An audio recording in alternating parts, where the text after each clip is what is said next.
Check,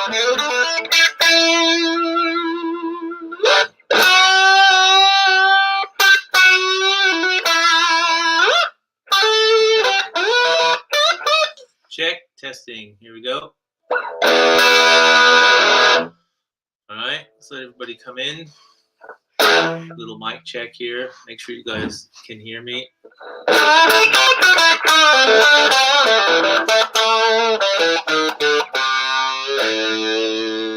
Hey Brian, how you doing? You get to be my engineer, man.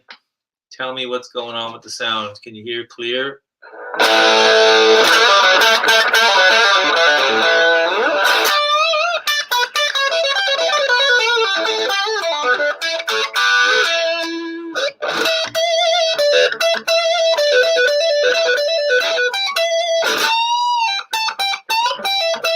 Hey Will, sounding good. Okay, great. Well, let's start.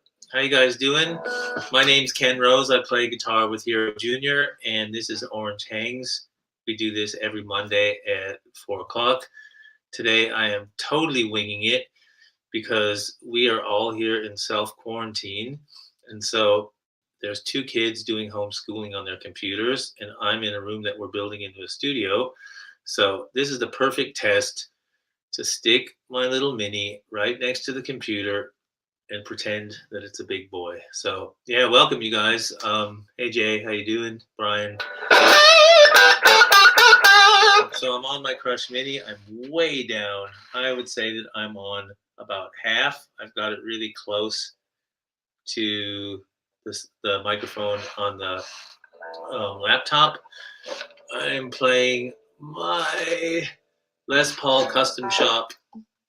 It's a 1960s reissue from 2019, and boom, as we hit the bunk bed with the guitar, it's got Pariah T-type pickups in it. Love these pickups, and they definitely sound rad in this little amp as well. Hey Russell, how you doing? James, oh, you got some people today. Cool. Yeah. And for you guys just tuning in, I'm Ken Rose. This is Orange Hangs. I play guitar with Hero Jr. I also am a songwriter and I do sessions for other artists and different kind of movies and TV stuff. Yeah, you guys are really cool. I got some really good questions yesterday. We did Hero Jr. Orange Instagram takeover and we played some live videos and I got some really cool questions and got to meet a couple of you guys, and gotta say, of all the people, all the different companies, the Orange followers are totally cool. There's definitely a minimal amount of trolling and everybody's really into music and it feels like a family, which is really cool because that's how it feels playing the amps. So I got some questions here. I'll take some questions from you. Blown away with Orange Crush. Yes. I mean, if I'm gonna put a link here for later in the comments, and I use this crush on Evan's vocals behind the whole vocal track on the new single, which you can hear right here. And yeah, the Crush amps, I mean, they are really killer. So I'm playing, like I said, for you guys that are just joining, there's 2 kids in the other rooms doing their quarantine homeschooling and we're locked down here, and so I've just set up in a spare room and this is what it sounds like. Just Les Paul straight through my Mini Crush. I'm going on the neck pickup first. I'm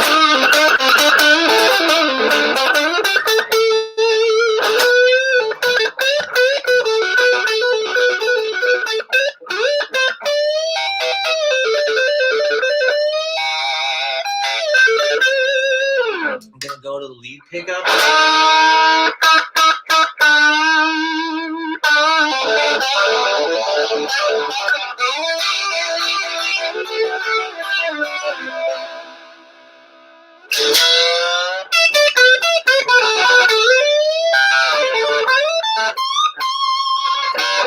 And the middle pickup.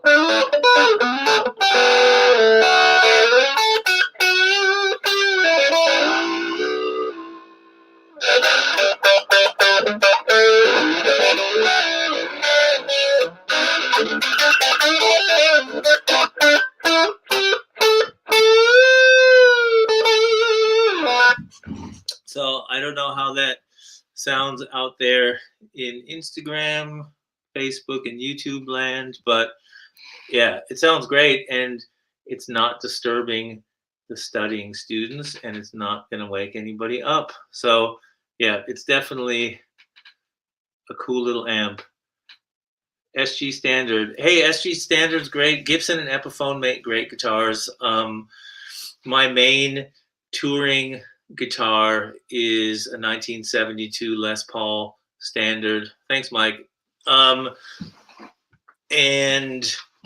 that's been my favorite guitar forever. I've been touring only that guitar pretty much for 8.5 years and about 850 shows with Hero Jr. And I just got this one, and this is from 2019. It's a custom shop, and the only change I've made here is I've put these Pariah T-type pickups in, which I really, really love, and I'm going to try them out on some other guitars as well. I think they wind some killer pickups, so if you're ever looking for pickups, I think they do a lot of good work, and there's a lot of people recording and playing live with these pickups, so you can actually hear them out there on the road doing stuff. Let me just answer a couple of questions. We got Blake from the Tone Mob coming up a little bit later, and he's got some cool toys to talk to us about, and he's been doing a lot lately.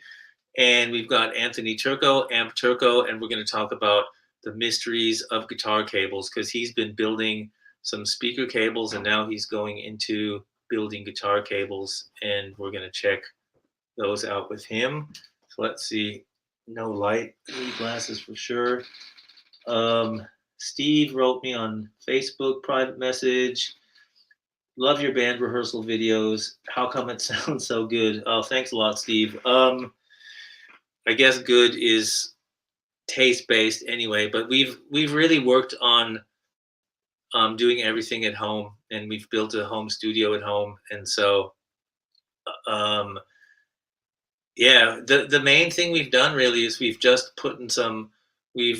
taken some panels and lowered them on the ceiling a little bit, and we've blocked out the corners. And I think the main things, unless you've got a really horrible room, the main things contributing to bad sound in a room would be having corners open, because the sound kind of bounces around in the corners, and you get this mid-range or low mid-range twang that's not really cool. So I would just say really inexpensively, you can hang like duvets in the corners.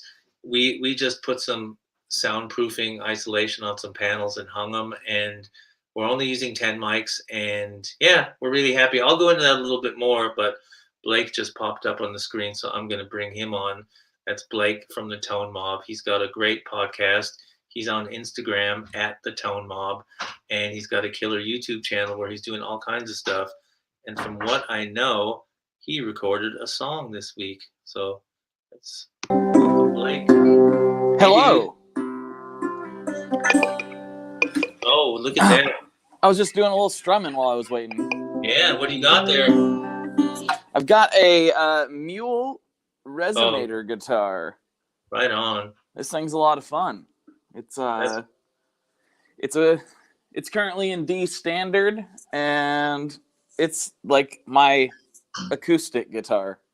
Oh, that's cool though. What gauge strings do you have on there? Are they pretty heavy? No, they're pretty light. I think I've got 12s on here, right? 12 to 54s, I think. I'd have to check. Cool. They're not crazy. I should go up a gauge being in D standard, but it's not bad. It does all right. Yeah, the resonators are great. Anyway, yeah, you mentioned the song this weekend. I actually recorded it with that. So. Oh, cool. Yeah. Can we hear it somewhere?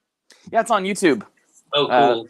Latest YouTube video, and it's called "Stay Safe Out There, Folks." It's a little instrumental track. Right on. But I actually you may not recognize that it's a resonator, because you probably saw it. It's got a P90 there. I saw that. That's awesome. So yeah, I plugged in. It's very hard to control with an amp with that guitar.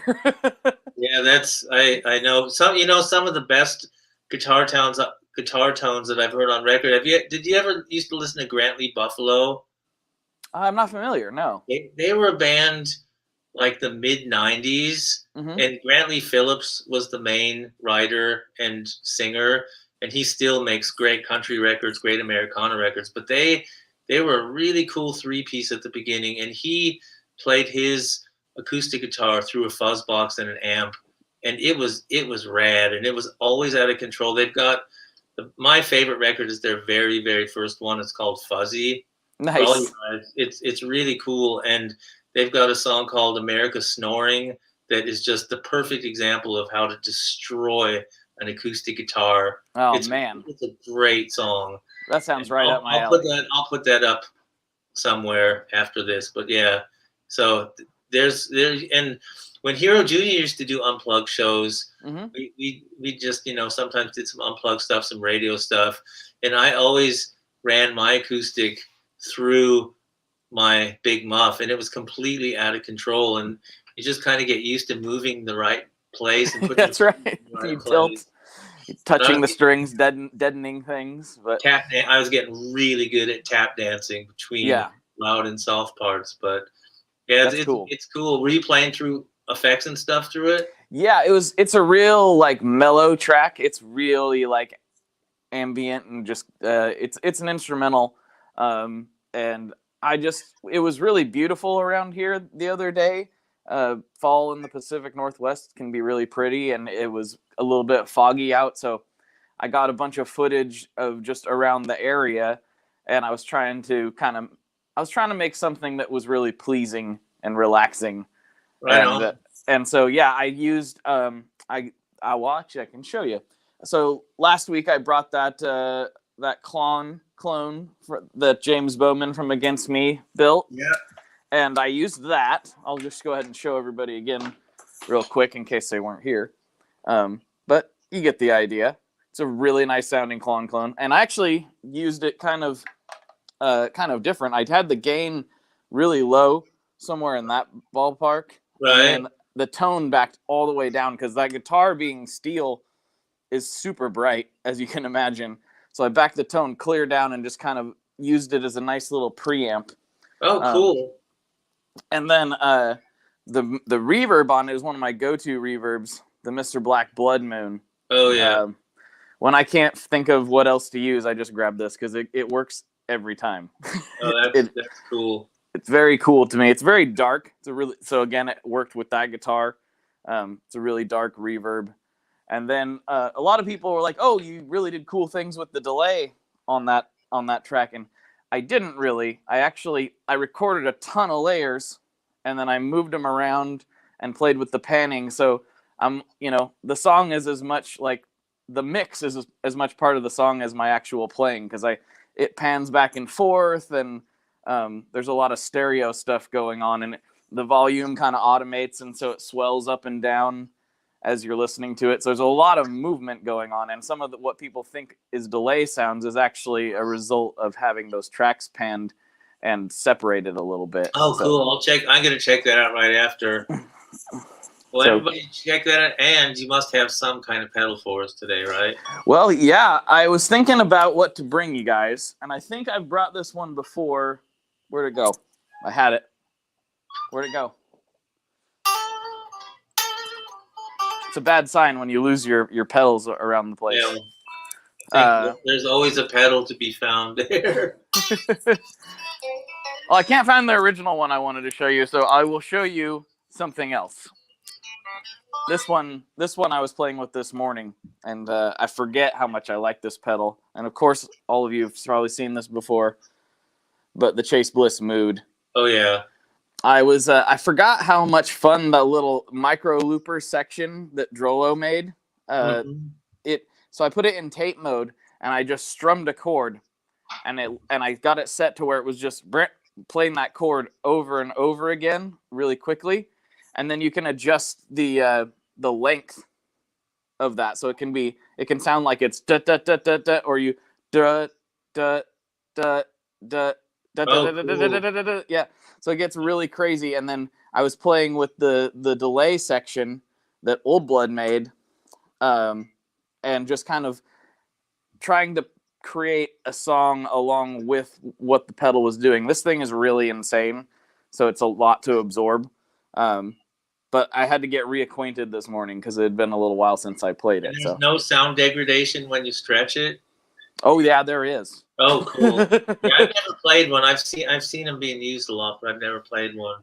In fact, that's what the glory of this clock knob. I don't know if everybody can see that. Oh, that's really cool. So that will actually change the pitch and the resolution of the repeats. So it gets really lo-fi, and it will change the pitch and everything. That's a very fun knob to play with. It's a very interactive pedal. It's not really one you can just like throw on the ground and like leave it there for the most part. You gotta like have it up where you can get to it and mess with it as kind of like part of your instrument, part of your whole like your playing experience. And really. Did you use that on your track too? I didn't. I was actually thinking like I want to try to make a song with this. That's why I busted it back out, because I was like, I wonder what I could do with the mood. Like my thought was like the kind of doing the opposite of what I did on that song, where I took a ton of guitar parts and mixed them together. And I was like, just one track with this and see what I can do just by itself and not add anything else in, because it does so many things. So that was kind of my thought process. We'll see where that leads me. Oh, that's cool. I'm gonna check one of those out. Well, thanks, man. Yeah, dude. Everything Thanks else for having good? me. Yeah, how about you? Yeah, we're in a 14-day quarantine via contact of contact. Uh-oh. Shoot, So, man. So far, so good. But so there's 2 kids doing online school, and I'm giving a perfect example of how quiet we can be with the mini crush. So, yeah. Well, good luck, man. Today. Yep. You too. Talk soon. Take care. Bye. Lots of love, man. See ya. All right, we're back. That was Blake. You can check him out at the Tone Mob on Instagram, and he's got a YouTube channel here, which is awesome. So he's got a lot of cool stuff going on. He's a fun guy. So we're back here. I'm Ken Rose. I play guitar with Hero Jr. Today, because of sound restrictions, I've got my Mini Crush super low, super close to the computer, and I am playing my custom shop Les Paul 1960s reissue from last year, and it's got Pariah T-type pickups in it. I love these pickups, and I love the way this amp sounds, actually. Great sustain.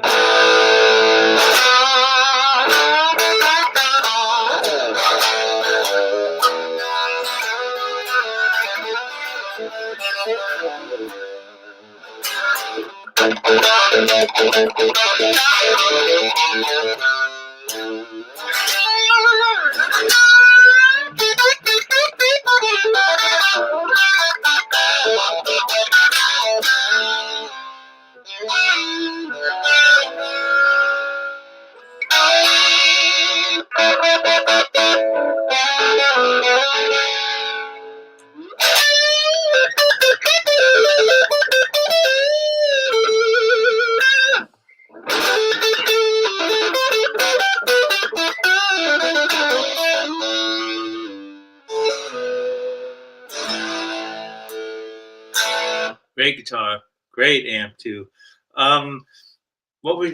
There was a question here from,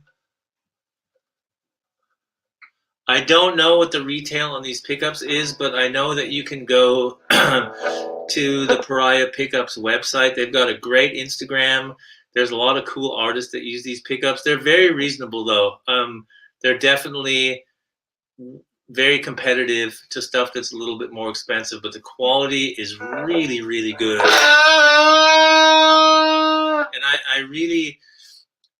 I'm a real feel-oriented guitar player. So for me, I need the combination of strings, pickups, amp sound, everything for me to feel comfortable with playing. I'm not really, a technical player. So as soon as I put these in, it really felt good with the wood on the guitar. And I love the sustain. I'm sitting about 2 feet behind my amp, and the amp is facing the computer.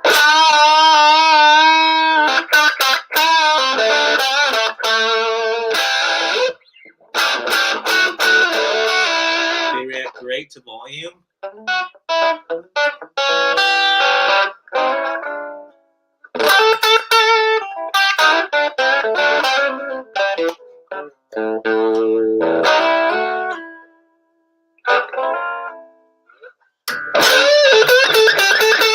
And I love the neck pickup on this is great. You can turn the tone all the way down and do that Eric Clapton thing.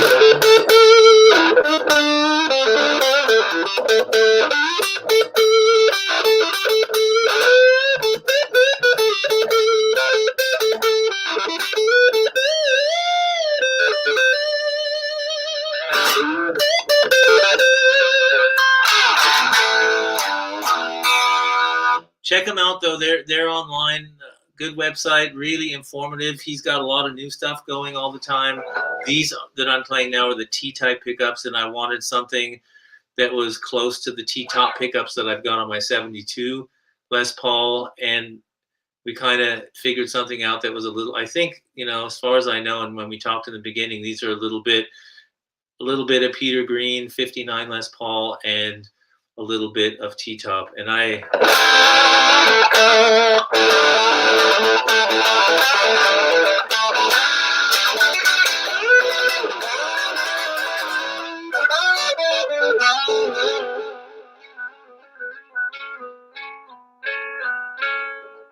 on, this is a $69 amplifier. This sounds killer.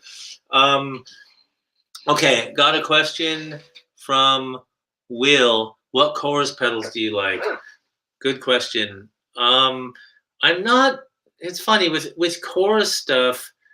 My favorite kind of chorusy-ish sound is when I'm using.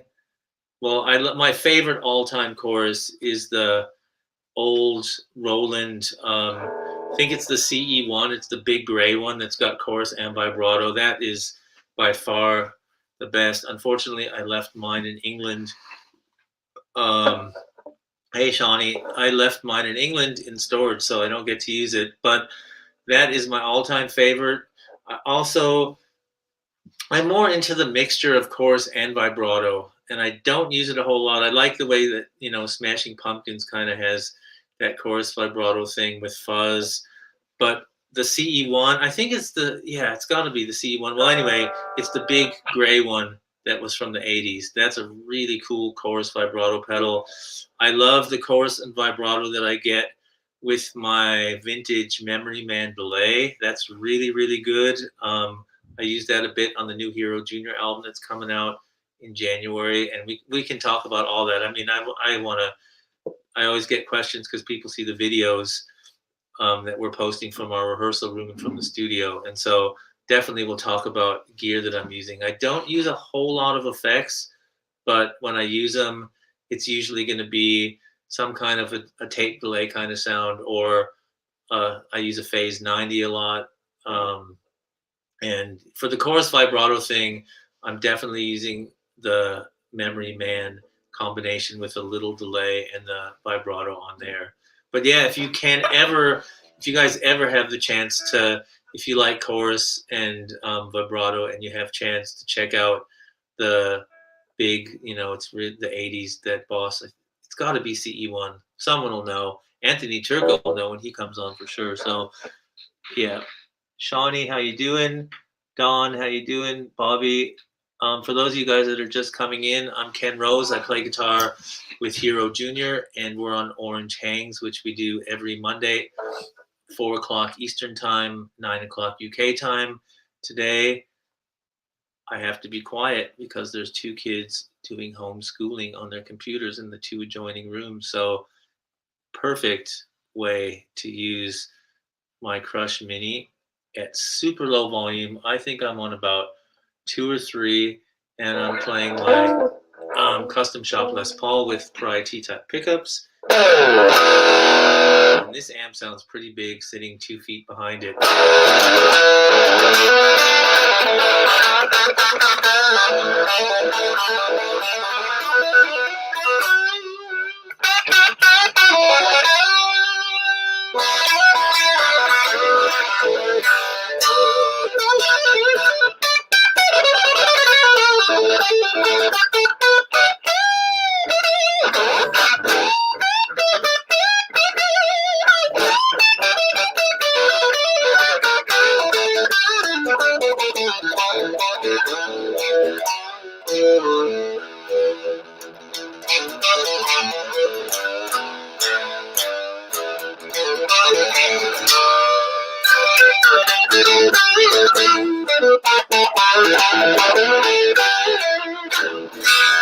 Yep, I do love it.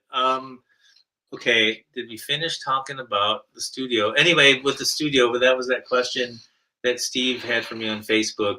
Take out the corners of your room. You'll be really surprised if you just put any kind of foam, any kind of bedding, anything in the corners of your room. It really helps with the sound of the drums, especially. Takes a little bit of the harshness out of the cymbals. And carpets, I mean, we've got hardwood floors, and we only have carpets underneath the drums.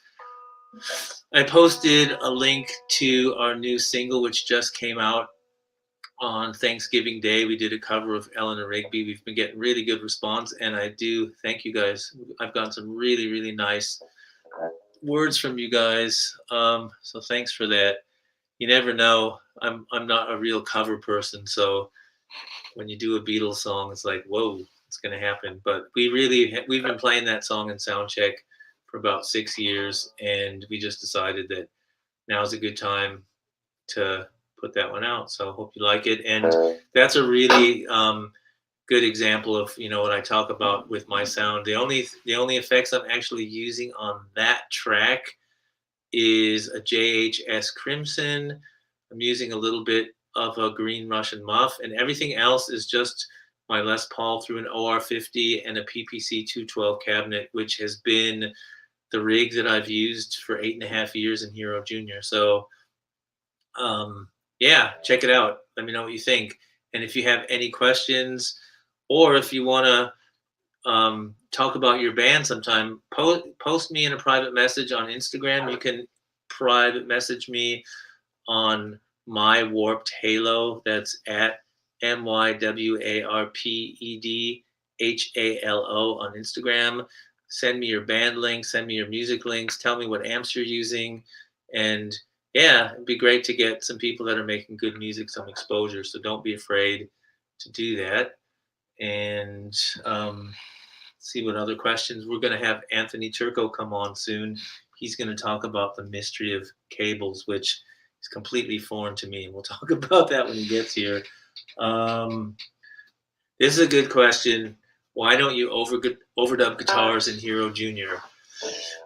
Well, I think it's kind of a mutual decision that we've all made. The first record that I joined Hero Junior for their second album in 2012, and Evan and I did that back and forth with the band and me, because I was living in London, and there was no way that I could get to America. So there was a bunch of guitars on that, and once we started playing live together, we just really loved the fact that a two-guitar band works as two guitars. We don't get in each other's way. Our sounds are so different, and our styles are so different, but the way we blend together is just really cool. Evan is really influenced by, Kurt Cobain is one of his main influences. He's really got a great, like combination of cool 70s rhythm, Grand Funk Railroad kind of rhythm with the punk element that Kurt Cobain had.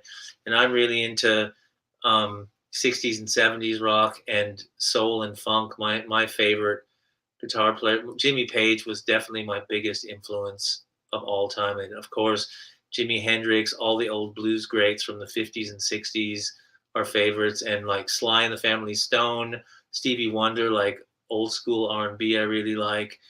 And our blend together just really, really works. And so we just feel that we have a better time capturing it live than trying to do things afterwards. So everything that we do when you hear a Hero Junior record after 2013 that's the band playing live, singing live. That's what we do. And we spend most of our time perfecting the songs on the road in rehearsals when we're not on the road, as opposed to sitting in a studio and spending a lot of time there. The actual recording process that we have, it's pretty simple. And when we get a good one, we keep it. And so I'm really excited about the new record because it's the first studio recording that we've done with Ryan Keyes, who's been our drummer now for over 2 years. Oh God, 3 years now, I think. 3 years, yeah. And he's a rad drummer, and it's just really cool that we've created this one from scratch in the studio with him on drums. So I'll keep you posted. If you want free downloads of the Eleanor Rigby single and our last single, Deep End Price Tag, just hit me up. My Warped Halo on Instagram. The links and all the information is here on the YouTube at the bottom of this posting here. And yeah, I'll get you some music so you can hear it. Maybe it makes a little bit more sense, about what I'm talking about. So yeah, that's why we don't overdub guitars. Now, when I'm doing studio work for other people or songwriting or doing other projects on the side, which that's how I make a living too. I love layering guitars. I love the way Daniel Lanois layers things. I love the way David Gilmour layers things. I like a lot of ambience. I use tape delay a lot.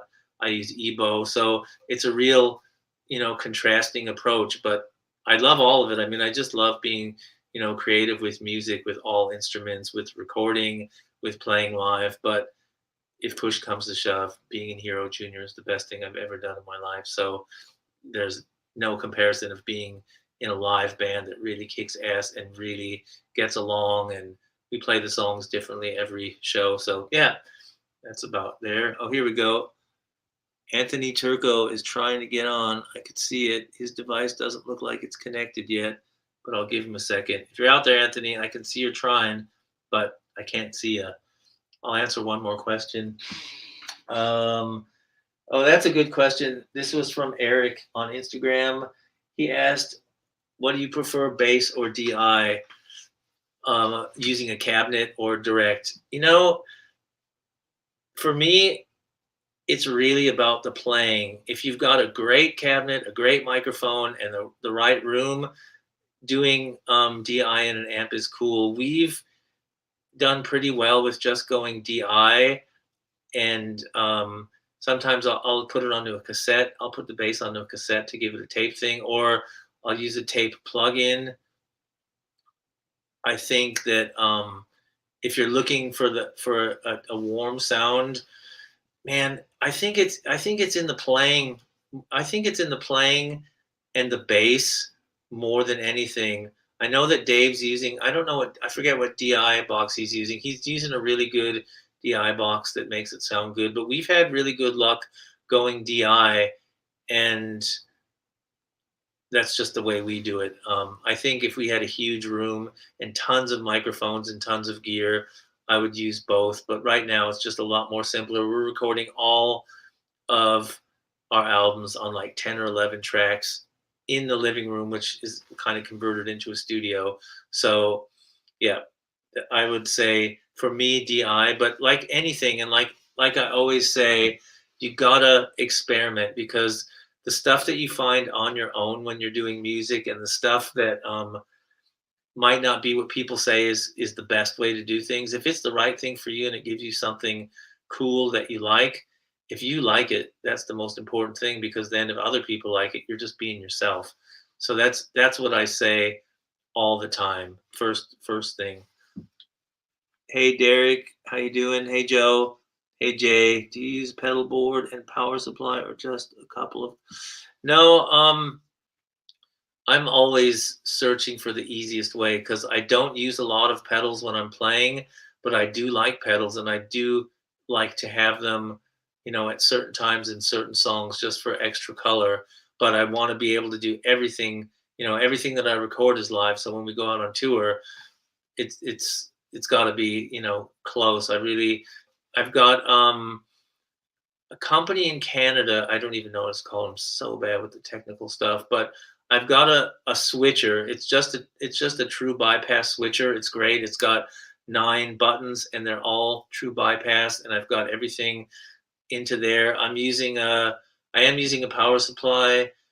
It is, oh God, I don't even know what power supply I'm using, but I will find out for next time. But it's so funny, me and my technical prowess. But yeah, I've got everything true bypassed. I've got about, I don't know, I've got about 8 or 9 pedals now. I've been using the same pedals for pretty much 8.5 years with Hero Junior.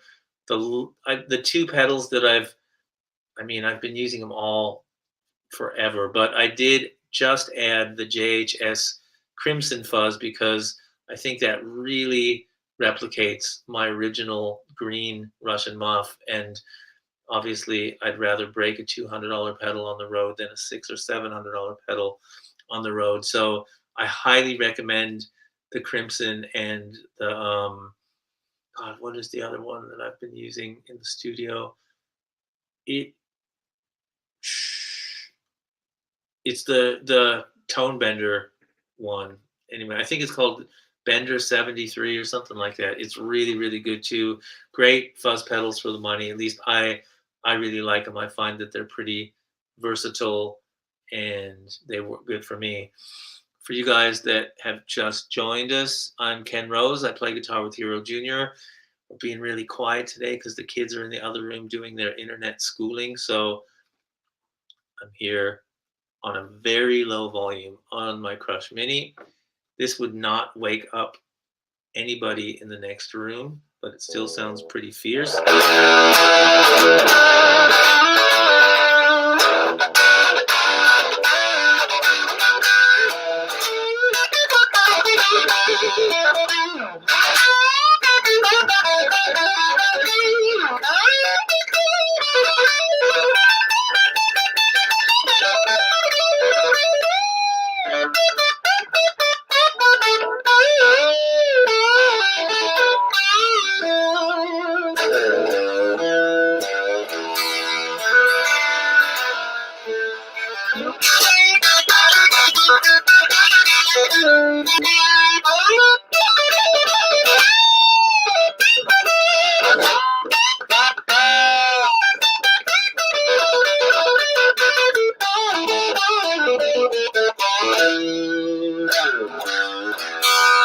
I could sit here and play all day today because I haven't picked up my guitar in 7 days. It's like, whoa.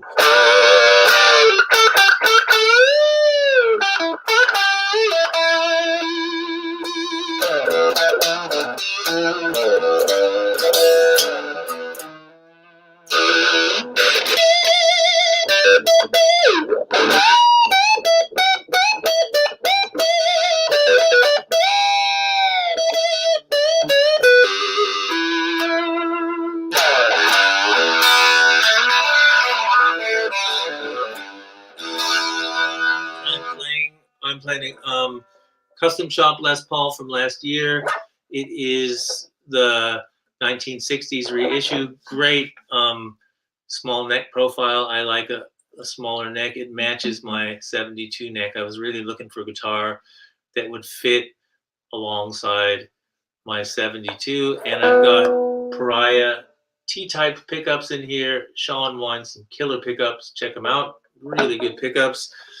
All right, Anthony, where are you? I wanted to find out more about cables, but you are probably struggling for reception out in Pennsylvania, so I'll go to another question here. All right.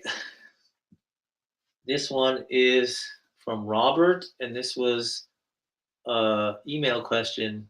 And mic tips. Can you give me some mic tips for recording my guitars at home? I'm not in a band right now. I'm using virtual drums, but I still want to get a band sound with my guitar. How could I do it? Okay. And he says he has $300 to spend on microphones. All right, that's totally possible. Here's what I would recommend for $300. So the main mic that I use at home, well, home in the studio for the most part, especially live recording with the band, because I just love these mics, is I use the Sennheiser E906. I think that is a really, really great guitar mic for my rig. With the band, I'm using an OR50 head and a PPC 212 cabinet, and I put that mic just a little bit off center, and it's really great. I get no bleed through. The drums are literally 2 feet next to me. If you check out any of the videos that are up on the Orange Instagram from yesterday, because we did an Orange takeover, you can see how close I am to the drums, and it's really kick drums that far away. There's cymbals crashing, and Ryan beats the shit out of his drums, and there is absolutely no bleed through. We record everything live, but if I wanted to replace my guitar tracks, I totally could. And the same with Evan, and he's playing an open back Peavey Classic 50, and the drums are right there on the floor next to him with an open back, and there's minimal bleed through with that mic. It's really good, and we just have 2 baffles up around the kick drum. That's it. So I recommend that mic, and for even less money, I would say an SM57. Sure, it works all the time. If you've got a good guitar sound and you're playing rock music, a 57 is always going to work, and that is definitely cheap mic. Hey Dennis, how you doing? So what I would how I would recommend you to record this, there's 2 ways. If you want to get a live feel and you don't want to use reverb and you don't have a lot of people in the house that you're going to disturb, I think if you put your amp in an extra room, maybe even a bathroom, something with tile, can be a cellar, something that's a little bit different. If you can work that out with the cabling, I would definitely use 2 mics, and even a shitty mic works for an ambient mic, just to catch the movement. I think that part of what makes ambient good, I mean, and again, I'm talking from a taste-based perspective, and my taste in music is pretty much either indie stuff that's kind of creative or 60s and 70s rock stuff. I'm not really a fan of trying to get the perfect sound and sitting there with 8 different amps and guitars. It's like I want to get in and play and get a cool vibe and let the vibe do the talking most of the time. So I would recommend putting one mic close on your speaker cabinet. That way you've got your dry sound if you want to use external processing when you're mixing. And I would find a cool place in the space, whether it's in a bathroom, whether it's pointed right down on the tiles, whether it is in a cellar far away. Like, just use your ears. There's really, even if you're in a cellar and you're using $100 microphone, there is a way, if you're playing cool stuff, to take EQ out some of the cheapness. If it's a cheap mic, if it's a cheap room, I think there's always a way. And I mean, since I started, I've always done music as a job. And yeah, I've worked in some great studios and I've owned some great studios. And at the same time, I've done a lot of shit on a budget, on the road, in a hotel room. And I think if you're creative and you know what you want and you're willing to have the patience to experiment, you can always get what you need. I think, a lot of people are discouraged because they don't sound like, quote, a record. But what does a record sound like? I mean, if you've got a great song and you do your best to record it and you mix it decently, you're probably going to get to the next level with your career. Either find someone to help you make it sound better, or people are going to like what you did. There's a lot of great records that were released off of demos or off of jams that just couldn't be duplicated in the studio. So I would definitely spend the time and be creative, spend the time and learn about what sounds do. When I mix the Hero Junior stuff, we don't use a lot of effects. I'll use a little compression, maybe a little bit of slap delay on Evan's voice, but it's focused on the band. My goal is always, and I think it's our band's goal too, is like, we want you to feel like you're in the rehearsal room laying down on the floor while we're playing, or you're at a show. And if we can do that, that's what I'm after. And your question was, how do I get it feeling live? So that kind of thing works good. The other thing, which is a really good trick for recording, you might want to try if you're recording on digital format, is, and this either is something you can do by using your ears, or if you're recording on a grid in a tempo, you can do this.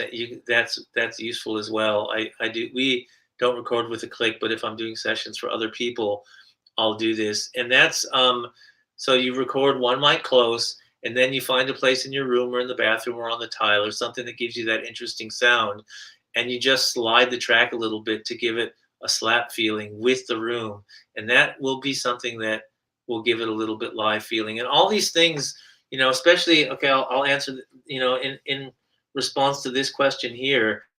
If you're using virtual drums and you want to make them feel live, unquantize a couple of them. I mean, not the kind of quantizing where you fall down if you try dancing to it, but the kind of quantizing that just, no human plays right on the beat all the time. So move the hi-hat around a little bit.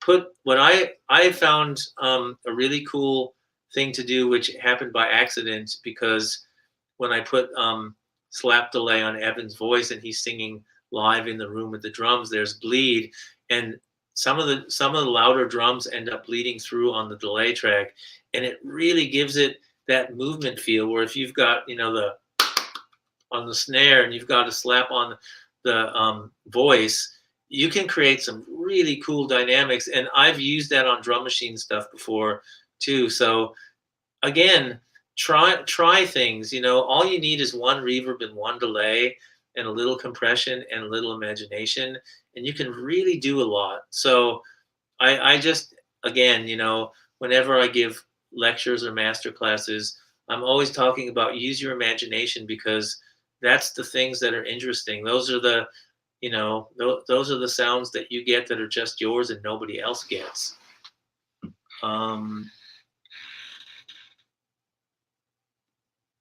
Yes, go watch the Olmec videos. They are really good. I haven't tried them yet, but they're awesome.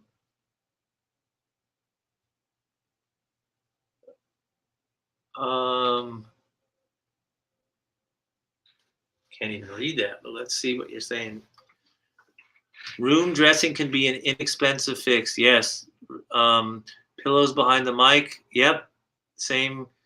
Blankets. Yeah. All of that stuff, like I said before, take the corners and the liveness off of your walls. You don't want to get rid of all of it sometimes, but sometimes the liveness in an untreated room is very painful. And man, we keep getting Anthony and he keeps going away. Dude, sorry, you're not hanging in there. Don't know what's going on. Okay. Yeah. And anything, blankets around the amp. I mean, God, the time when I was in London, I had a couple different studios, and sometimes the places I worked, everything was crammed into a room. Sometimes we were in an SSL room. Like, if you don't have the luxury of doing everything in a big space with great mics and great gear, blankets, you can take 4 pallets, well, 5 pallets, and you can build an amp box for like $30 and throw a quilt over it, stuff it with some foam, and you've got a place that can be right next to you where you can listen to your monitoring through speakers and still play loud guitar in a box. So, and anything works if you experiment. And I really, again, I'll say it 20 times, but experimenting is the way to find your own style. And when you experiment over a course of your career, that's how you get to be you. And I mean, I really do think that the key to having some kind of success, or to at least, have a good relationship with fans, is if you're being yourself and people like you, you never have to change. And I think as an artist, that's probably the best thing that can happen to you, at least for me. I don't want to change to make someone else happy. I'll put my feeling in a session to give something what they need, but usually people hire me to play guitar and produce their records because they want what I give them. So learn all the tricks and read books, man. There's so many. I can get Phil Brown, great engineer from 60s, 70s. He's still engineering. He's in his 70s. He worked with Zeppelin, with Hendrix, he did all the cool Talk records in the 80s. He's got a great book. It's called what is it called? Are we rolling? Are we still rolling? Is it rolling? Something with rolling in it. Google Phil Brown. Um, both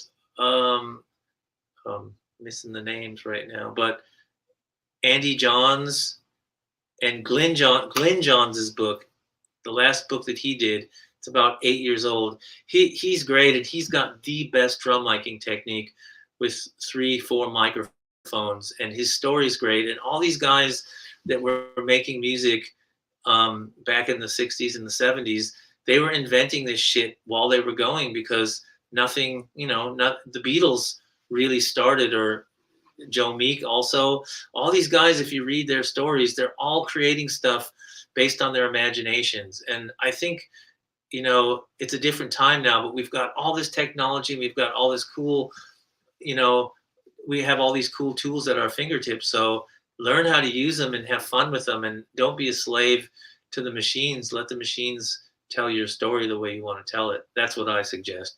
And again, everyone's going to have their own way, and do what makes you happy, because that's the best thing. Hey, Adam Rush, how you doing?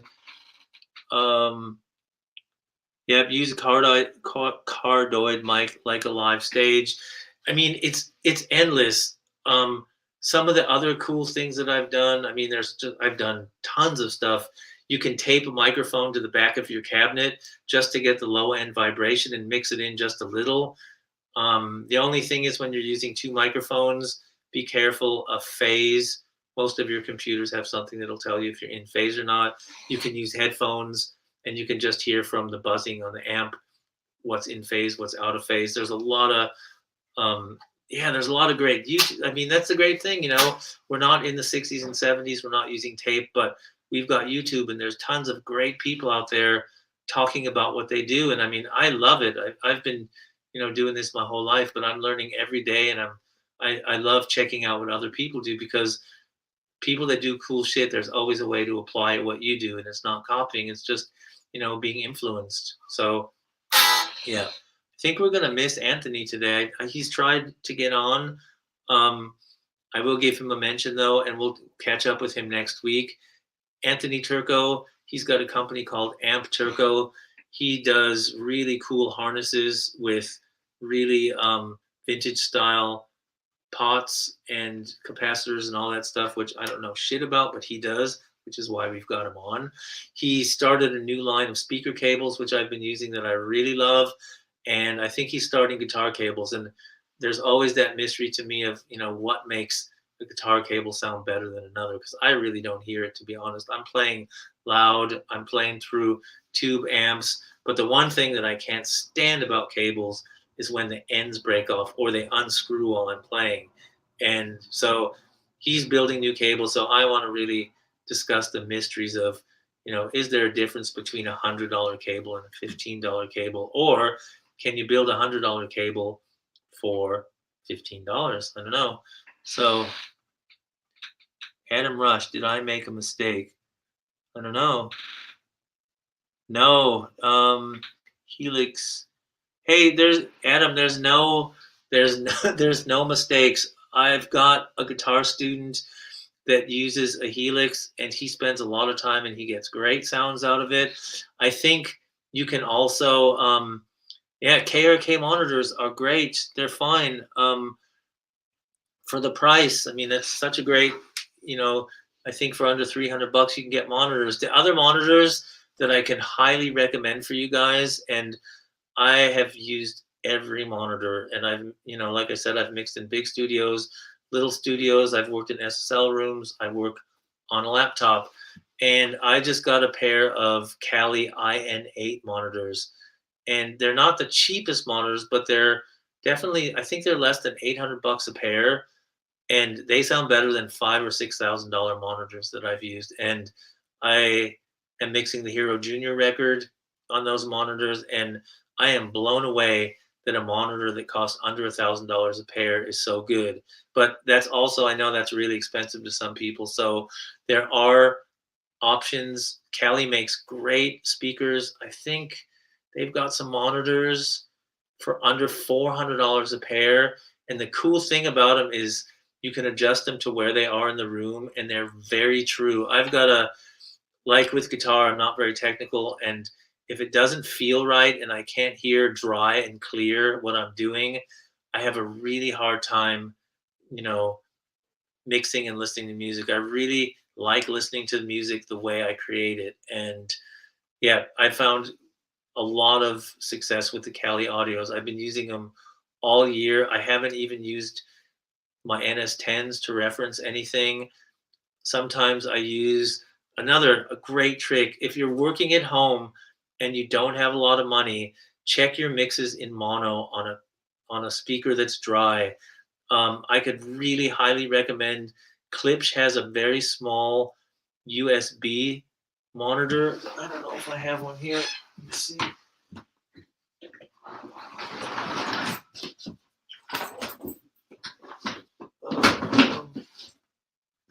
Oh, I didn't bring it, but it's like 79 bucks, and I plug in mono and I check my mixes, especially for bottom end for phasing problems. And since I'm a big fan of panning the guitars hard left and hard right, I can check out my balance there. And if it sounds good on my little clip speaker, it's gonna sound good anywhere. And that is those are the driest speakers. I think they're less than $100. I think they're like 75 bucks, and they always have sales on them. And they are really, really cool speakers. They're the cheapest little. I guess they're only they're very small. They're the same size as this exactly, and they are great checking stuff in mono.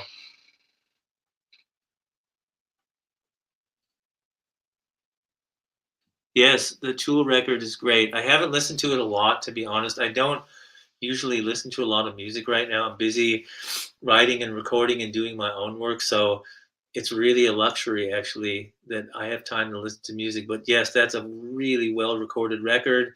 It's a very different style of recording than I do, but it's amazing. I mean, if you're gonna make a record like that, that's one of the better sounding records out there. And I mean, Tool is awesome, and they could play it live. And if you make a record like that, go out and play it live. I mean, come on.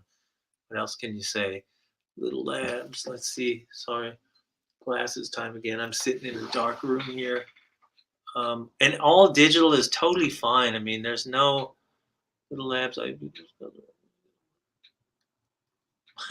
Too many mics. Yeah, I mean, too many mics in a small room, and you're going to have phase problems. And to you, Adam, I mean, you can go. It's at the very beginning. I put it in again here. I'll just put the link in. This is the newest single that we just did. We did all this in the living room on 10 mics. It's all digital. I mean, we're using amps, of course, and live drums, but it's through a Focusrite Claret. Again, it's not the cheapest unit out there, but it's like 1,200 bucks, and I mean, it sounds amazing. And I don't hear the difference between that and something that costs three or a little bit more. I mean, it's a great. So I'll put that link there again so you can see it. That was recorded so low budget, and what wasn't low budget was the time that we put in on working out the new songs. I mean, this is a cover song. You can go back and listen to Deep End Price Tag. That's an original, and all the songs that we do original. Eleanor Rigby was a one-off. Check it out. This is all done in a living room. It's not the best room. It's got very average wood floors.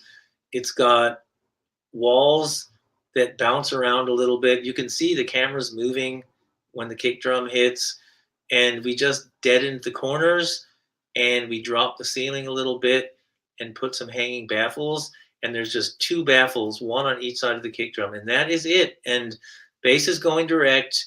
There are 1, 2, 3, 4, 5 drum microphones, 2 guitar microphones, bass and vocals. So we're on 10 microphones, and I'm super happy. This is the way we want to sound as a band. And we did our last album on tape in a nice studio, and it just doesn't feel the same as doing it ourselves. And I think, everyone's got their own comfort zone, but I think to be in a band and record in the place where you do most of your work when you're not on stage, It's great. I even have the monitors on. So when Evan's singing, he's listening to his monitor and it's still not screwing up our recording. So that's the best example I could give. Anything that you see on the Orange Instagram has been done that way.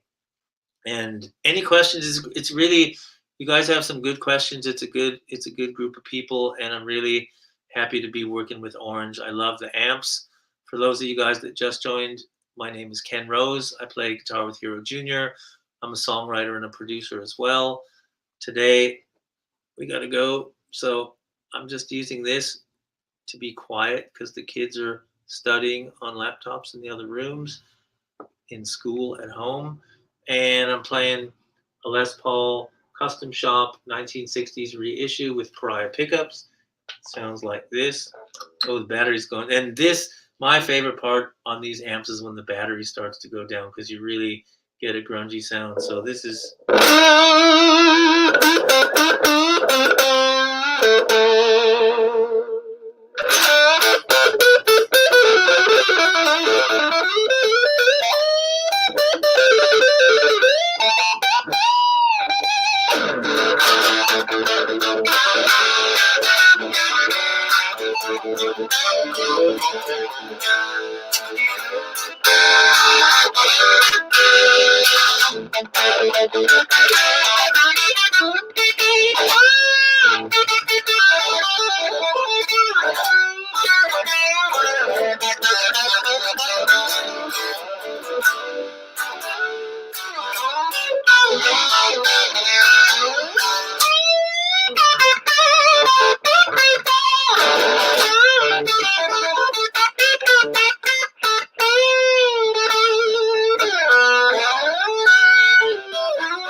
All right, that's about it today. We do this every Monday at 4 o'clock Eastern Time and 9 o'clock UK time.